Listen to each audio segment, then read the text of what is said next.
आज का वो दिन कैसे कुछ कहें, हमारा अपने मुर्शिद कामिल से मिलाप हुआ, अपने उस दाता रहबर से मिलाप हुआ, वर्णन से परे है। उस मुर्शिद कामिल के महान परोपकारों का वर्णन करना असंभव है, मुश्किल है।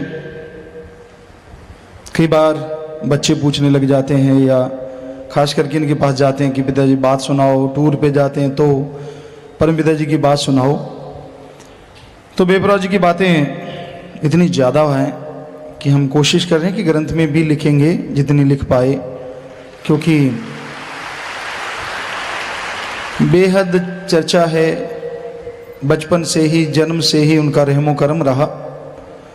4-5 साल के थे शायद 1972 में, और उन्होंने अपने नाम से नवाजा, और वो भी कह के हमें याद है कि मस्ताना जी धाम में, शाह मस्ताना जी धाम में बेपरवाह जी ने हाल और गुफा के बीच में जो जगह थी, शायद वहाँ पे हमें वो नाम गुरु मंत्र बख्शा था, बुलाया था कि आप इधर बैठ जाइए, इधर आ जाइए। और हम उससे पहले जैसे घूम रहे थे तो बापूजी के साथ साथ, तब भी बेपरवाह जी ने पूछा था, बाग में ऐसे बाग की साइड बेरियाँ है, यहाँ शायद वो बेरी थी, पूरा ख्याल में नहीं, टूटियों के पास पुरानी एक बेरी है, और हाँ तो वहाँ खड़े थे शायद। तो बेपरवाह जी ने पूछा था कहाँ से आए हैं, फिर साथ कोई था, उन्होंने बताया कि ये नंबरदार हैं, ऐसे ऐसे राजस्थान से आए हैं। तो उन्होंने यही कहा कि हम जब बैठे तो काके आगे बैठ जाओ, पंजाबी जी ने काका आगे बैठ जाओ। सो बेपरवाह जी के पास हम बैठे, नाम दिया। वो यादें यों की त्यों हैं। मुरीद कभी अपने सदगुरु को नहीं भूलता, मक्खियाँ मच्छर तो उड़ जाया करते हैं। मुरीद जो मर मिटता है अपने मालिक के लिए। आशिकी कमानी इस कलयुग में बड़ी मुश्किल है। आशिक कहलाना आसान है, पर आशिकी निभानी बड़ी मुश्किल है, क्योंकि मन जो अंदर बैठा है बड़ा जालिम है। तो हम जाया करते सत्संग में कभी कभार, जब छोटे थे, क्योंकि अपने आप तो जा नहीं पाते थे। बापूजी माताजी कभी आते तो हम साथ आते, सत्संग सुनते। फिर जैसे बड़े हुए, वहाँ नाम चर्चाएँ शुरू हुई, तो उसमें शब्द बोलते। फिर धीरे धीरे स्टेज सेक्रेटरी, कई गाँवों के सेक्रेटरी बन गए, वहाँ सेक्रेटरी कहा जाता था, आज जो भंगीदास कहा जाता है। तो सत्संगों पे आते, पर कभी भी यहाँ ऐसा नहीं होता था। यहाँ सभी सेवादारों को देखते, सेवा करते, तो हम भी सेवा करते, और दर्शन के टाइम दर्शन जरूर करते। कहीं भी मजलिस में बैठना होता, ये नहीं होता कि हमने आगे बैठना है, ये होता था कि हमें दर्शन होने चाहिए, बस खुल के दर्शन हो जाएं। कई बार जो सेक्रेटरी होते भंगीदास तब कह देते आओ राजस्थान दे माल को, क्योंकि साथ में मोहन लाल वहाँ सेवा करता, तो वो आता साथ में, तो ये कह देते कि आओ जी यहाँ बैठो, वो बैठो। तो ये लोग, हम कहते आप बैठ जाओ, हम थोड़ा पीछे साइड में बैठ जाते, यहाँ से दर्शन होने चाहिए। तो इस तरह आते, चर्चा होती, बेपरवाह जी के दर्शन होते, वापिस चले जाते। बूदरवाड़ी में सेवा 1988 की बात है शायद, सेवा के लिए ज़रूरत पड़ी कि गाड़ी चाहिए। तो महिंद्रा गाड़ी हमारे पास उस समय थी, नीले कलर की थी, और बेपरवाह जी ने बुलाए कि भाई कोई सेवादार, तो हमें ऊपर बुलाया, गुफा में बैठे, बातें की, प्रसाद दिया, सबको एक एक केला दिया। और हमारी बारी आई तो कहते आपको 2 देते हैं, भाई कोई ख्याल ना करना, इनको स्पेशल प्रसाद देते हैं। काफ़ी चर्चा हुई उस चीज़ की, सेवादारों ने करी, यार ये कभी होता नहीं, सबको पिताजी एक जैसा प्रसाद देते हैं, चाहे कोई कितना भी फन्ने खा हो। वो बीच में कई लोग बातें करने लगे, सदब्रह्मचारी थे, जानते थे, कहते आज तक ऐसा नहीं होता कि सबके सामने एक, सबको एक एक, और आपको डबल कैसे दे दिया। हमने कहा पूछ लो जाके। कहते मरना पूछे कौन, आप हमसे बात कर रहे हो भाई, हमें तो फिर अब सदगुरु ने दिया है, अब इसमें कोई ऐसी बात तो है नहीं। तो बेपरवाह जी के पास सत्संग में हमेशा आते ही रहते थे। कई लोग कहते हैं, पूछते हैं पहले कितना गाया करते थे, हमेशा आते रहते थे साल में। जैसे 1982-83 में हम आए तो बेपरवाह जी ने, हम आगे साइड में बैठे थे, वो आम आप कैसे समझ सकते हैं किसको कहा जा रहा है। परम पिता जी ने इशारा किया कि भाई सत्संग करो, वो वचन उसके ना तो पहले कभी हुए ना बाद में कभी। शायद आप में से किसी ने शायद वो सुने हो कि भाई सत्संग सुन लिया करो, और अगर सत्संग नहीं आते चलो कोई बात नहीं, घर में भी आप नाम चर्चा करते हो तो वो भी सत्संग आपका मालिक सुमन मंजूर करेगा। जरूरी नहीं जल्दी आए, थोड़ा ठहर के भी आ सकते हैं, कई काम धंधे जरूरी होते हैं, उनको जरूर निपटाओ, हमारी तरफ उंगली करके बेपरवाह जी ने फरमाया। तो यही वो दौर था जिसमें फिर बेपरवाह जी ने शादी करवाई, बच्चे हुए। वो समय हम बीच में एक बार दो बार ऐसे आते रहे, तो बच्चे हुए और फिर उसके बाद फिर से सेवा पे आना शुरू हो गया। बेपरवाह जी ने फिर जब आए तो फिर बेपरवाह जी ने ये वचन किए कि हाँ भाई जब काम धंधा निपट जाए तो सेवा पे और सत्संग पे आते रहना चाहिए। तो वो सत्संग के वचन हैं मस्ताना जी धाम में। यहाँ 50 नंबर कमरा है वहाँ, या फिर जिधर 72 नंबर कमरा उस साइडों में स्टेज लगा था, दोनों टाइम इस तरह के बेपरवाह जी ने मजलिस और सत्संग में वचन फरमाए। तो हम फिर उसके बाद सेवा पे आने लगे, सेवा करते, चुपचाप अपनी सेवा करनी। गाड़ी की किसी को ज़रूरत पड़ती ले जाओ भाई, कभी ट्रैफिक वाले ले जाते, हमने अपना सामान उठा के लाना है, कभी लंगर वाले लांगरी जी लंगर पहुंचा के आना, खेत होता था यहाँ, तो इस तरह सेवा करते रहते। 89 में यानी 89 में बात है हमें ख्याल में कि सेवा करते परमपिता जी उस समय बीकानेर गए हुए थे। तो हमारे पास, हम गजसिंहपुर गए हुए थे और हमारे पास रात का टाइम था। मोहनलाल, मिट्टू सिंह गुरजानी ये लोग आए और हमारा अंगूठे को ऐसे हाथ लगाया, हम खड़े हो गए। क्या बात है भाई? कि ऐसे ऐसे परमपिता जी बीकानेर हैं और ज़रूरत है सेवादारों की, तो बीमार हैं। हमने कहा वो तो खेल हैं उनके, चलो चलते हैं। अपने को जब बुलाया है तो हम बीकानेर पहुंच गए। बीकानेर बेपरवाह जी के पास पहुंचे, नारा लगाया तो सबको ये, खास करके मोहनलाल तब साथ था, उसको डर था कि लड़ेंगे, क्योंकि बुलाने के लिए तो कहा लेकिन कहीं ऐसा ना हो एक दो सेवादार ज़्यादा ले लिए, कहीं लड़ी पड़े, बेपरवाह जी कहीं क्यों लेके आए भाई सारे, क्योंकि तब गुपचुप गए थे वहाँ पे, किसी को बताया नहीं था और ये भी हुक्म था कि कोई आए भी ना। तो जब हम पहुँचे तो बेपरवाह जी से मिले, सजदा किया, नमस्कार किया सतगुरुदाता से। तो बेपरवाह जी ने फरमाया आगे भाई, आपको ही उड़ीक रहे थे। तो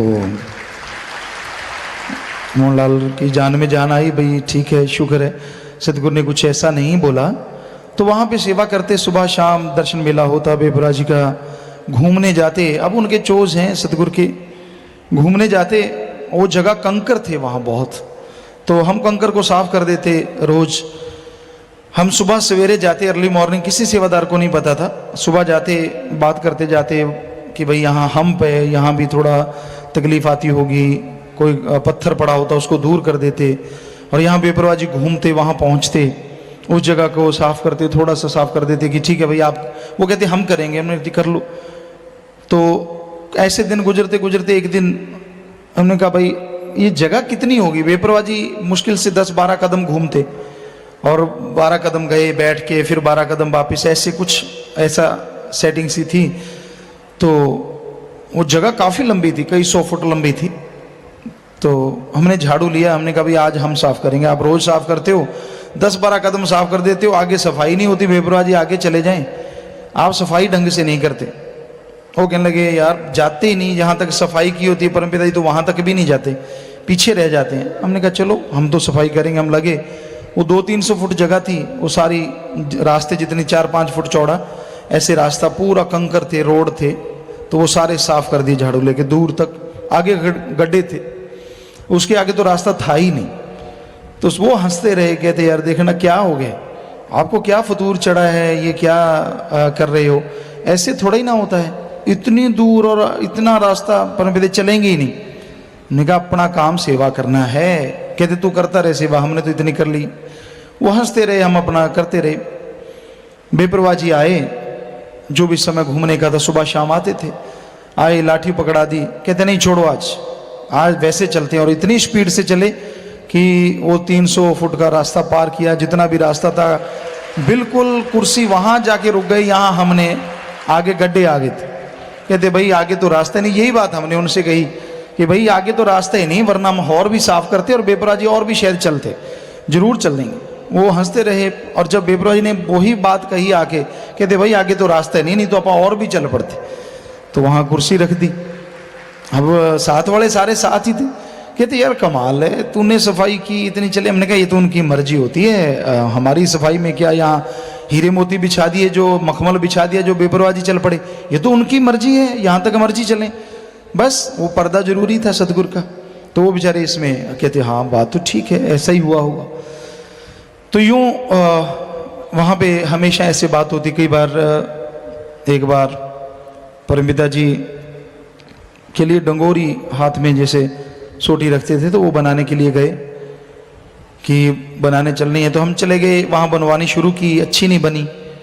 हमने कहा नहीं ये तो नहीं लेके जाते। एक और बनवाई, वो भी ठीक नहीं थी, और अच्छी बनवाई। बैठे रहे वहाँ, साफ करवाते रहे, पॉलिश करवाई, ये करवा वो करवा, बहुत खूबसूरत उसको बनवाया। और बनाने के बाद आए, रात के शायद 8 बज गए, पूरा ख्याल में नहीं। तो परमपिता जी तब तक बैठे हुए थे। हम डरते डरते आए भी, ये तो बड़ी गड़बड़ हो गई है, अब क्या कहेंगे। तो बेपरा जी कहने लगे हाँ भाई आप लोग कहाँ थे। तो सभी ने निकलने से के अंदाज में कहा जी हम तो वहाँ गए थे, हमारा नाम लेके लगे, ये सोटी बनवा रहे थे आपके लिए, और ये लगे रहे कभी पॉलिश ये वो। तो परमपिता कहते भाई नहीं ऐसे ना किया करो। हमें कहने लगे वैसे आपका ख्याल है वो ठीक है, अपने सदगुरु के लिए क्या नहीं चाहता जीव, क्या ना करूं, सब कुछ कुर्बान कर दूं, ऐसे दिलो दिमाग में होता है। तो एक सोटी बनाना और उसके लिए फिर इतना समय लगे रहे। तो बेपरा जी कहने कि ना आप अकेले, हम तो आपको उड़ीक रहे। और इतना कहते ही बेपरा जी उठे और अंदर चले गए। तो ये उनका रहमो करम जो बताते रहते। जब वहाँ से दिल्ली के वो रवाना हुए, शायद किसी सज्जन ने लिखा या कहा, हमें ख्याल में नहीं, याद नहीं आ रहा, कि पिताजी को वहाँ से भेजा। नहीं, ऐसा नहीं था कि हम वहाँ से आए नहीं थे, परमपिता ने भेजा था। हम परमपिता जी जब दिल्ली जा रहे थे तो हमने सोचा हम जी आपके साथ चलेंगे। तो बेपरा जी कहने लगे नहीं आपने साथ नहीं जाना, आप इधर से चलो, जरूरी काम है सिरसा में, और फिर आप घर चले जाना, अकेले बेटे हो आप, इतना बड़ा घर है और माँ बाप भी इंतज़ार करते होंगे, घर में बच्चे हैं, हम इधर से जाएंगे। तो हम बराग चल पड़ा हमें बहुत कि नहीं हमने तो आपके साथ ही रहना है, सेवा करनी है, जहाँ आप जाएंगे वहाँ तक साथ चलेंगे। तो बेपरवा जी भी खूब बराग में आए और लक्ष्मण वहाँ पे था। कहने लगे भाई आंखें ऐसे बराग में था कि नहीं आप इनको कह दो कि मान लें हमारी बात और चले जाएं। तो हमने कहा सतगुरु जैसा आपका हुक्म है। तो फिर हम यहाँ सिरसा से वापस चले गए। फिर जब वापस आए तो फिर वही बात, अंदर बेपरा जी ने बुला लिए, दिल्ली से आए थे, बेपरा जी ने बुलाया और सबको निशानी देने लगे। तो हमें फिर एक बब्बर शेर ऐसे बना हुआ था, बड़ा सारा, इतना सारा छल्ला था, सबको देते देते देते आम सी बचीज रुमाल दे दिया, ये दिए। तो कहते ना भाई कोई ख्याल ना करना, इनको हम एक अपना अलग से निशानी देते हैं और इनको अपना पक्का यार बनाते हैं। तो साथ वाले सज्जन थे, वो सोचने लगे यार ये वचन भी कभी नहीं हुए। परमपिता जी ये कभी किसी यार कह दिया चलो मानी बात, पर ये नहीं कहते कि आपको पक्के यार बनाया, ये पहली बार हुआ है। हमने कहा उनकी मौज होती है मालिक की, सतगुरु की, वो जो मर्जी कहें। तो फिर आपने सुना मीटिंगें चली, उसके बाद सेवादारों की मीटिंग बुलाते रहे। मीटिंग में हमें भी बुलाया गया। हम एक बार नहीं आ पाए। एक मिठू सिंह का भाई था, उसके बेटे ने चूड़ा छोड़ा या कुछ ख्याल में नहीं, हमें ऐसा कोई था परिवार में उनके। तो हम वहाँ चले गए कि जो एकदम से बीमार था कि इलाज, तो आ ना पाए, लेट हो गए। तो बेपरा जी ने पूछा बाकायदा मोहल्ला से वो क्यों नहीं आए भाई, वो साथी क्यों नहीं आए, हमारे यार क्यों नहीं आए, ऐसा कुछ वर्ड बोला। तो हम हमेशा आते। और बेपरवा जी प्यारी साध संगत जी हर बार कहते कि आप जितने भी हो, आप सबको इसलिए नहीं बुलाया कि यहाँ आओ बैठ के चले जाओ, आप सबको इसलिए बुलाया है कि आप किसी का नाम दो। आपको नाम देना ही पड़ेगा, आपको नाम बताना है, गुरुगद्दी पे बिठाना है और नाम देना ही। पहले मीटिंग में तो सारे रोए खूब, गले भराए सबके, जितने भी जिम्मेवार अंदर बुलाए थे। बात तक नहीं हो पाई कि सदगुरु आप, हमें तो आप चाहिए, हमें कुछ नहीं चाहिए। बेपरा जी कहते हम ही होंगे ना, हम ही थे, हम ही रहेंगे बस। ये वचन पता नहीं कितने बारी किए होंगे। तो सभी कहने लगे जी हाँ ठीक है, जो वचन बेपरवाह जी 2-3 मीटिंग के बाद या 4-5 मीटिंग के बाद गुस्से हुए कि आप कुछ भी नहीं बताते, 1-2 नाम बताए गए, परिवार में से बताए गए कि ऐसे ऐसे जी उनका नाम, तो फिर कह दी ये कोई खानदानी परिवार की दौलत थोड़ा ही ना है, जमीन जायदाद थोड़ा ही है जो परिवार में दे देंगे, इनका तो नाम मत लो और कोई नाम हमें बताओ। ये बात प्रत्यक्ष सारे सेवादार यहाँ बैठे होंगे जो उस समय मीटिंग में थे, जरा हाथ खड़ा कीजिए जो सेवादारों ने ये बात सुनी उस समय। हाँ ये देखिए आप सेवादार हैं उस समय के जो मीटिंग में थे, हाथ नीचे के लिए भाइयों की मीटिंग होती थी अंदर गुफा में। तो उस समय ये वचन बेपरवाह जी ने फरमाए। फिर पूछा गया, जैसे अभी हाकम सिंह जी ने बोला कि दर्शन सिंह मिड्डू खेड़ा खड़ा हुआ, उसने ये बोला कि पिताजी हम तो अंधे हैं, अंधा किसी को कैसे पकड़ लेगा, आप आंखों वालों ने हम अंधों को पकड़ रखा है, तो हम अंधे किसी आंख वाले को कैसे बताएंगे, वो तो आप सतगुरु हैं, आप मौला हैं, आप बता सकते हैं, हम अंधों में ताकत नहीं है कि हम किसी उसको देख सकें जो अंधों को पकड़ता है। तो बेपरवाह जी ने तब वचन किए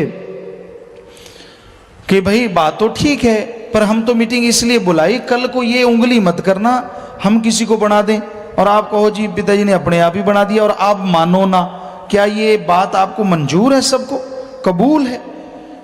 ये ना हो कि आप बाद में मानो ना। तो सारों ने हाथ खड़े कर दिए कि सतगुरु जो आप करेंगे आपने ही करना है, आप कर्ण करावनहार हैं, हमें वो मंजूर है। तब बेपरवाह जी ने ये वचन फरमाए। हम जो सचखंड हाल है मस्ताना जी गुफा में, तो उसका इधर वाला गेट जो पंडाल की तरफ गेट है उस साइड में, एक साइड में बैठे हुए थे, बिल्कुल आगे से थोड़ा सा पीछे। तो बेपरवाह जी ने फिर शुरू कर दिया कि भाई हाँ, शुरू में भी शुरू किया था ये बात कि हम कोई ऐसा वैसे को नहीं बिठाना चाहते, कम से कम 10 से पढ़े हों, आसपास के गांव वाले पीछे लगते हों, पूरी इज्जत वाले हों, कभी कोई ऐसा दाग धब्बा ना हो, ऐसे नौजवान हों, उंगली कर करके बेपरवाह जी ऐसे करते रहे, ऐसे नौजवान होने चाहिए, ऐसे योरावर होने चाहिए। हम कोई ऐसे थोड़े ना कि आपको 10-15 साल के बाद फिर जरूरत पड़ जाएगी या 10-20 साल के बाद जरूरत पड़ जाए, ऐसा नहीं। हम ऐसा काम करेंगे कम से कम साथ संगत को 50-60 साल किसी चीज की तरफ देखना भी नहीं पड़ेगा। ये सारी साथ संगत में भी परमपिता जी ने बोले और मीटिंग में भी बेपरवाह जी ने ये वचन बोले, सतब्रह्मचारियों में भी बोले। तो फिर बात आई कि जैसे हम मलोट गए, वहाँ कुछ सेवादार आदर सत्कार सा करते रहे बुद्रवाड़ी में बेपरवाह जी ने। और उससे पहले जो हमें गुरगद्दी के लिए कहने गए, मोहनलाल था, 1-2 साथी और थे इनके साथ, वो बताने गए कि भी हाँ यहाँ से हम लोग गए, हमारे साथ ही होली है ये, परमपिता जी ने भेजा इनको कि ठीक है आप उनको कह के आओ कि गुरगद्दी का, क्योंकि परमपिता ने पहले ही नाम लिखवा दिया था, कागजी कार्रवाई वो सारी की सारी बेपरवाह जी ने पहले करवा दी और हमारा नाम भरवा दिया। अब हजारा लाल जी भी थे, तो ये लोग हमारे साथ हो लिए। हम यहाँ से गए संगरिया बुद्रवाड़ी, हम ऐसे होते इन सबको छोड़ के हम फिर चले जाते थे, इन सबको लेते आते थे और यहाँ पहुँच जाते थे। तो ये बीच में बात करने लगे कि भाई वैसे परमपिता जी हर बार कह देते हैं यार, तो कोई ना कोई हमें ढूंढना चाहिए। हम चुपचाप बैठे, अपना गाड़ी चलाते, ठीक है पीछे बैठे थे हम, गाड़ी से मिट्टू सिंह चला रहा था, हम चुपचाप बैठे रहे। तो ये बातें करते करते करते करते, क्योंकि इनको तो परमपिता ने कहा था कि इनको कहना है जाके, अब उनकी हिम्मत ना पड़े कि हमें कह सकें, ऐसी बातें सी गोड़ मोड़ सी करते, यार कहना चाहिए, जरूरी है। जब गुरुजी वचन फरमाते हैं, एक सिख का धर्म होता है अपने सदगुरु के वचन मानना, आगे से जवाब दे देते हैं कि नहीं जी नहीं जी। हमने कहा वो बात सही नहीं मिड्डू खेड़े वाले की, अंधा किसी को क्या दिखा देगा, सतगुरु जाने उसका काम जाने। चुप हो गए, बोलने क्या।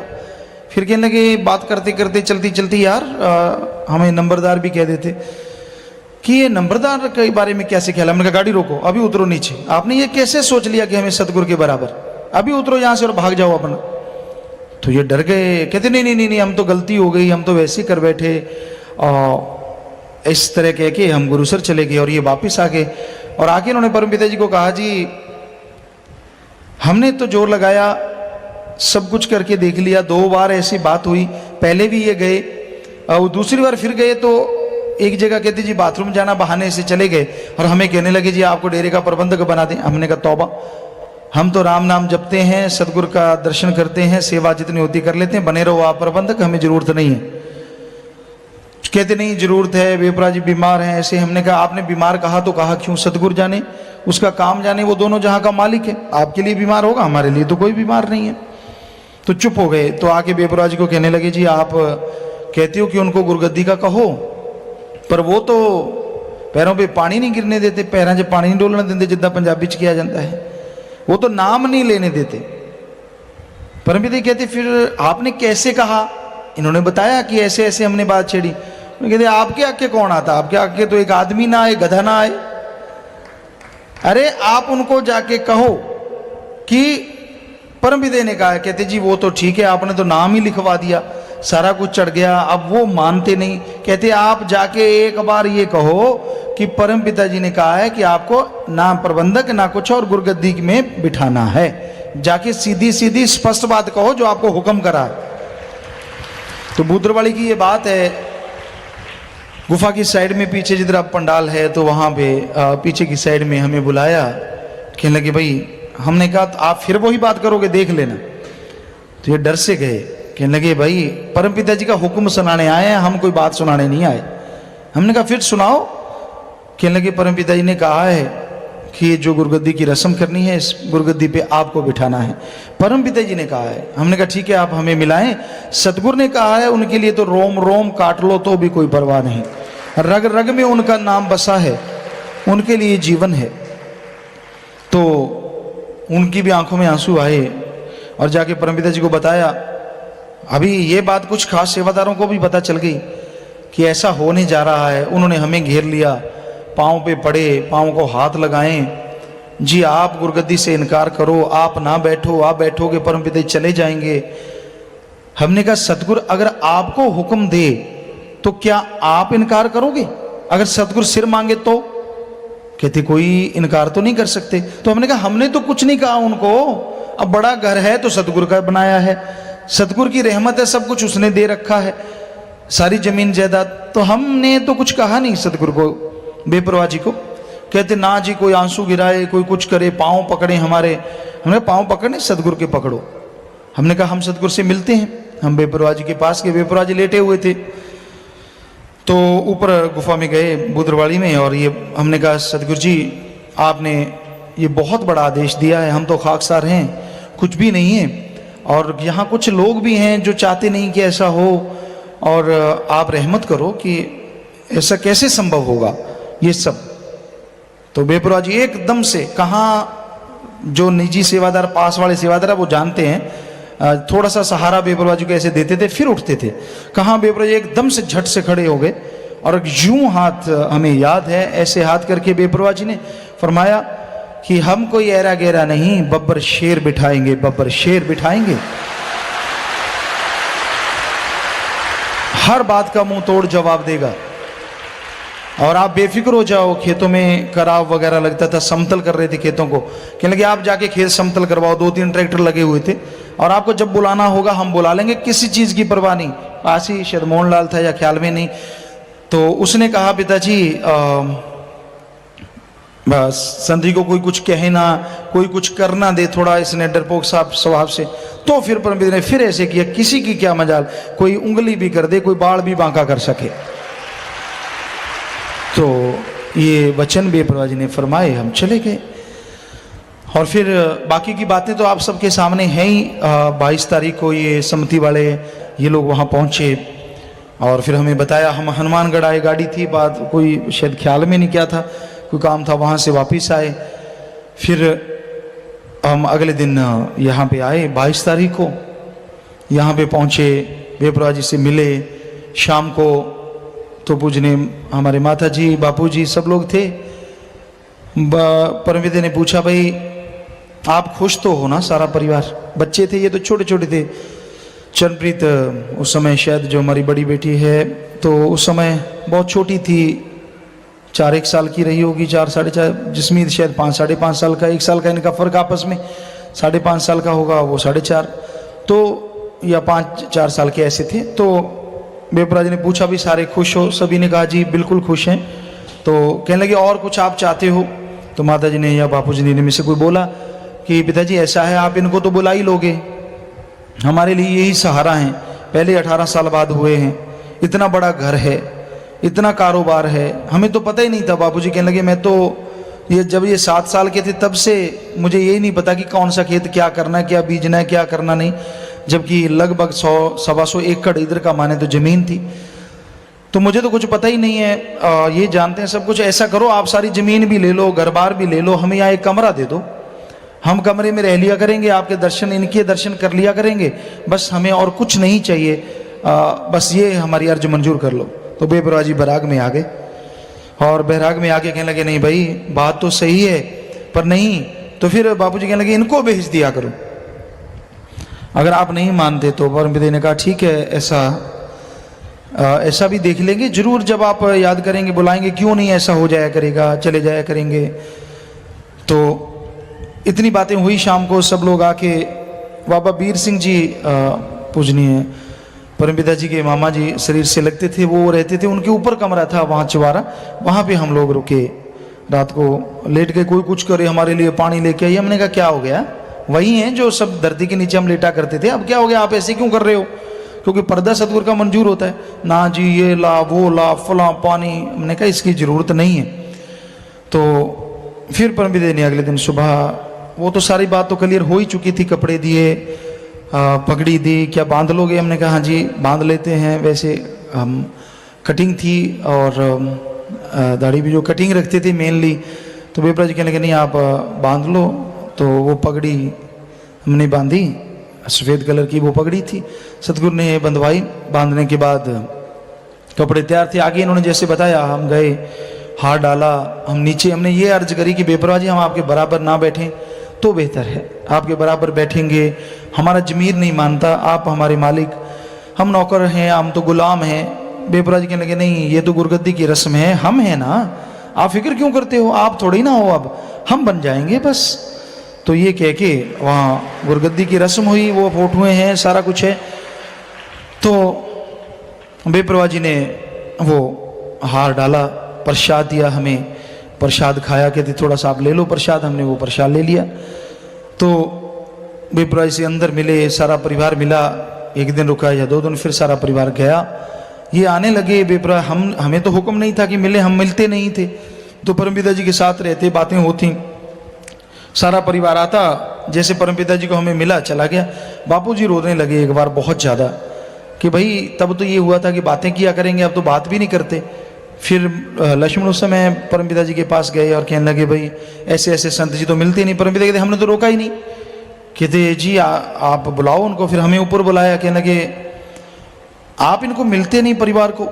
हमने कहा बेपरवाह जी आपने कहा ही नहीं, आपने कहा था आप सब कुछ छोड़ दिया, दोनों जहाँ की दौलत। बेपरवाह जी ने ये भी फरमाया, हाँ जब गुरगद्दी देने वो शाम का समय था, ख्याल से निकल गई बात कि भाई हम आपसे लेंगे कुछ नहीं, जब ज़मीन जायदाद का ले लो, हम तो इनको दोनों जहाँ की दौलत सौंपते हैं, इनकी झोली में डालते हैं।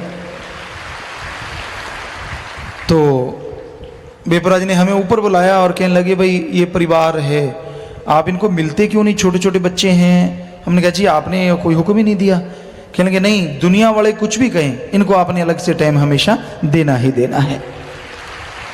तो कई बार ये हमारे पढ़े, यहीं पे पढ़े ये बच्चे तीनों ही, तो बात होती, हम इनको कहा करते कि परमपिता जी का शुक्राना करो, धन्यवाद करो, जो आप हमसे बातें कर रहे हो, अगर उन्होंने वचन ना किए होते तो हम आपसे मिलते ना। कभी सवाल पैदा नहीं होता था, उन्होंने वचन किए हैं कि इनको टाइम देना, तो टाइम दे रहे हैं, उसका शुक्राना करो, उस सतगुरु का धन्यवाद करो। तो साध संगत जी इस तरह से ये सारा बेपरवाह जी का रहमो करम बरसा, पास बैठते, बातें करते, रूहानियत की चर्चा होती रहती। आज भी लोगों के अंदर ये दिमाग में आता है फलां को आगे कर रखा है, फलां को पीछे कर रखा है, धिंकड़ को आगे कर रखा है। यही बात परमपिता जी वाली बात जो परमपिता जी ने वचन किए थे, वो ज्यों के त्यों रहेंगे हमेशा। ये कोई घर की जायदाद, जमीन जायदाद नहीं है कि इसको आगे करो उसको पीछे करो। जो रूहानियत के काबिल है उसी को, जो सारा दिन निंदा करता हो सतगुरु का, जिसको कोई प्यार ही ना हो सतगुरु को, सतगुरु तो छोड़ो, बाप या एक बुजुर्ग भी ना मानता हो, वो कहाँ आगे आ जाएगा। बातें करनी आती हैं, कि हाँ जी ऐसे है, फलां को पीछे, फलां को आगे, धिंकड़ को पीछे, फलां। जिसके अंदर रूहानियत होगी, रूहानियत में वही आगे आएगा। जितना मर्जी जोर लगा लो, दूसरा आगे ना आ सका ना आ सकेगा। मीन जायदाद परिवार की चीजें अलग चीज हैं। जिसको रूहानियत है, जिसके अंदर गुरु प्रथा है, गुरु शिष्य की मुरीद, ना तो शिष्य प्रस्ती है, मुरीदपन है, ना ही कोई बचपना है कि बच्चे वाली बात है। तो जो अपने सदगुरु को सदगुरु ही नहीं समझता, जो गुरु को गुरु नहीं समझता, और निंदा चुगली सारा दिन अंदर उबलता रहता अपनी हौमे में, अपनी खुदी में, अपने अहंकार में, वो रूहानियत में आगे नहीं आ सकता। जितने मर्जी पोछे लगा ले, जो मर्जी कर ले, रूहानियत में तो वही आगे रहता है जो मुरीद परस्ती करता है, जिसके अंदर गुरु का कुछ है, सुमन करता हो, है गुरु प्रताए वचन हो। हमने वचन कर रखे हैं कि भाई आप उस मुर्शिद कामिल के जो शिष्य बन गए हैं, आपने मालिक को याद रखना है। जाम पीते हो, लॉकेट पहन के रखा करो, आप निगाह मार लो। तो जो वचन मानते हैं, खुशी तो उसी को ही ना है। वचन मानना नहीं, हम फ्रंट लाइन में क्यों नहीं, बैक लाइन में क्यों, फलां धिंकड़, हमसे यहाँ माइक ले लो, सामने बात करो, किसी में हिम्मत है तो हम बताएंगे क्यों। कोई सारा दिन निंदा करे, सारा दिन चुगली करे, रूहानियत में आगे नहीं आ सकता, सवाल पैदा नहीं होता। ये गुरगद्दी कोई ऐसे थोड़ा ही ना है कि बाल बच्चों की कोई गिरवी रखी चीज है। ये गुरगद्दी उसकी होती है जो रूहानियत में मुकम्मल होता है। सो सतगुरु ने ये क्लियर किया है, बेपरवाह जी ने ये क्लियर किया है। और लोग आज कहते हैं जी धक्के से ऐसे गुरगद्दी ले ली जी, फलां कर दिया जी, धिंकड़ कर दिया जी। एक तरफ कहते हैं कुल मालिक, एक तरफ धक्के से गद्दी ले ली। हैरानी होती है, एक तरफ सतगुरु पूरा है, एक तरफ जब मन की बात पूरी नहीं हुई तो अधूरा है। मन चीज ही ऐसी है, जालिम ताकत है। तो ये हकीकत है, ये वास्तविकता है। बुरी तो लगेंगी सच्ची बातें, कड़वी लगेंगी, लेकिन रूहानियत तो रूहानियत है भाई। सतगुरु मौला हमसे करवा रहे हैं, वचन होते रहते, बेपुरा जी के पास बैठना, चर्चा होती, तो ये बात होती कि मस्ताना जी महाराज के समय जो लोग थे वो सारे नहीं चल पाए। बेपुरा जी कहते, हमने कहा कि जी कितने गुमराह हो गए देखिए, पर वे कहते नहीं, अब इतना पक्का काम किया, हो सकता है दो चार कोई बेवकूफ ऐसे हो जाएं, वरना कोई साथ संगत नहीं हिलेगी। और प्यारी साथ संगत जी, और ये वचन जो आपको लगता है, देखो डेरा कितना बड़ा हो गया, आज करोड़ों में संगत है, पूरी दुनिया में पता है सच्चा सौदा क्या है, ये भी उनके ही वचन है। एक बार परमपिता जी ने जब चोड़ा छोड़ना था, तो इससे बड़ी मुरीद के ऊपर घड़ी और क्या हो सकती है, झेला ही नहीं जाता। और ये पता था, जब उन्होंने अपना रूप बना लिया, पता चल गया कि ऐसा होना है, बेपराज ने बता दिया, तो हम बैराग में आ जाते, बैठे रहते, चर्चा करते रहते। बेपराज जी अपनी गोद में ले लेते, छाती से लगा लेते। तो ऐसे छाती से लगाया और कहने लगे, आप क्यों बैराग में आते हो, क्यों रोते हो? उन्होंने कहा सतगुरु जी हम छोटे से हैं, 23 साल उम्र थी तब, कि बिल्कुल छोटे से हैं और इतना बड़ा काम है, और आपके बिन हम कभी सोच भी नहीं सकते, कल्पना में भी ये शब्द नहीं आता कि आपके बिन, ये शब्द भी बोलते जीभ थर्राती है। तो ये कैसे संभव है? आप हमें छोड़ जाने की तैयारी करते हैं, हमने चले जाना है, ऐसे जाएंगे, ऐसे करो, आप इंतजामात करवा रहे हैं, ये मंगा लेना, वो मंगा लेना, सजारा लाल को ये कहना, यहाँ ये करना, वो करना, ये कैसे संभव होगा? तो आंखों से अश्रुधारा चलती। कई बार परमपिता जी आपने देखा होगा उस समय पुराने सत्संगियों ने, कि कई बार हम थे अकेले भी, परमपिता जी स्टेज पे आए होंगे कभी कभी, जिन्होंने पूरा अटेंड किया होगा, हमसे बैराग इतना आता कि हम बाहर निकल ही नहीं पाते, अंदर ही रहते।